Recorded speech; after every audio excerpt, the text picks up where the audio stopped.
Looking for a place to watch all the games with your buddies this football season? You've got to stop by Long Neck Sports Grill. There are 3 locations, each one of them with 4K TVs all over the place, and the sound is always on for the big games. And you've heard me talk about Long Neck's menu, but have you tried the wings? What are you waiting for? And no place has a better beer selection than Long Neck's. And don't forget, Long Neck Sports Grill is also home of the Roundtable Show. Wilder, Hebron, and Richwood, each one of them awesome. Long Neck Sports Grill. This football season, stay late. Come often. We talk injuries on Wednesdays with one of the experts from OrthoCincy Orthopedics and Sports Medicine. OrthoCincy has specialists and locations all over the tri-state. Special shout out to the crew in Anderson who took care of my daughter's broken foot. They've got walk-in orthopedic urgent care at 5 tri-state locations. They have extended evening and weekend hours in Edgewood and Anderson. Learn more at OrthoCincy.com. That's OrthoCincy.com.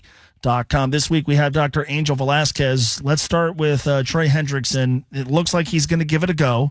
Got a hyperextended knee. Explain what that is and exactly what's injured.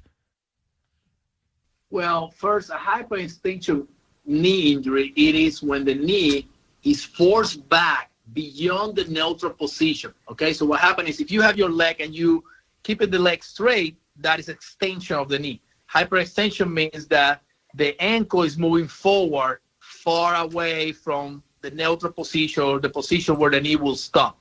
And what happened is the front part of the bone hit each other and can cause a bone bruise. And most importantly, if it's a significant force, you can definitely have some ligament injury. The ligaments that we look at is the collateral ligament, the lateral ligaments means MCL, LCL, and obviously the ACL. These injuries could be as mild with a bone bruise or not even a bone bruise if the players use bracing to protect, or sometimes get catastrophic with, ACLs and ligament injuries and even dislocations of the knee.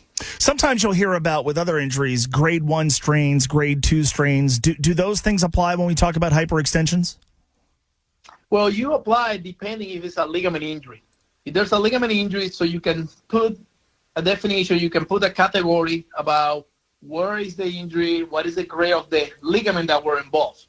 In this case, assuming that he's already walking around and doing some, drills, stuff like that, means that he didn't have a significant ligament injury and not even a significant bone bruise, because even with a bone bruise, it's hard to put weight with the leg full extended. So when you put the foot down, an extension, you should have pain just for weight bearing. Does this become an injury that could keep him out long term? Well, if you look back this year, look at our Travis Kelce that has been talking a lot in the media about it. But look at the beginning of the season when he hyperextended his knee. He hyperextended his knee on practice the week before the season starting. He missed the first game, but he was able to come back. Is that correct? I think that's exactly what happened. Yeah. But he was able to come back. The time frame is about 2 to 4 weeks.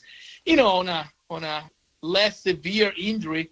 Obviously, right now, talking our situation here, you get a short week. So it's Thursday the game. How much time he has to protect himself and to recover and to get ready to play for Thursday. He will be a game time decision if there's no structural damage to the ligament and there's no significant bone bruise in those bones involved in the knee. Let's talk about one of Trey's teammates, T. Higgins, who didn't play this past Sunday, suffered a hamstring injury during practice before the Texans game. He is likely to miss tomorrow night's game as well. He hasn't been placed on injured reserve, so they're obviously holding out hope that he is going to be able to come back reasonably soon. Can you explain the severity of a hamstring strain depending on the location, whether it's close to the knee, whether it's somewhere mid-hamstring, or closer to the torso butt area? I think you're getting, I can call you an expert pretty soon with all this conversation about hamstring and calf injuries. But you're asking a lot of good questions now. So what I tell you is this. Obviously, depend the area where the injury happened, it is where, how severe it is. If there's a tendon involvement, those are a little bit more severe than when it's a muscle involvement. And the reason is because muscle have blood supply that would allow the injury to heal a little bit quicker, right? tendons don't have good blood supply, so sometimes most of the time take a lot longer. If the injury is in the mid belly or the central or on the muscle belly, means on the muscle group, they can still be categorized 1, 2, or 3, talking about grades, where the grade 1 is just a little bit inflammation, grade 2, a little bit of tear, grade 3 is almost complete tear of the muscle that is involved. And obviously, the higher the grade, the longer it's going to take. When the injuries in the tendon, well, they can take longer. And obviously, a grade 3 tear of the hamstring tendon proximally at the butt area, like you call it, it is when the tendon pull off the bone completely, and there's 3 tendons there, and, they can require sometimes even surgery, obviously in this professional athlete, most likely. So obviously, depending where the injury is, the fact that he's not out completely, so that means that probably it's in the muscle belly, probably it's a strain, grade 1, grade 2, and they're seeing how he reacts and see if he's ready to play. I like to give you an example. If you look at the Green Bay Packers, with Jones, the running back, they were trying to bring him quick, and I think he had a little setback, and then 2 more weeks before he was able to come back. Obviously, the weather isn't frigid, but it's only going to get colder. Could cooler weather impact his ability to recover in a more timely manner compared to, if we were still dealing with early fall or summertime?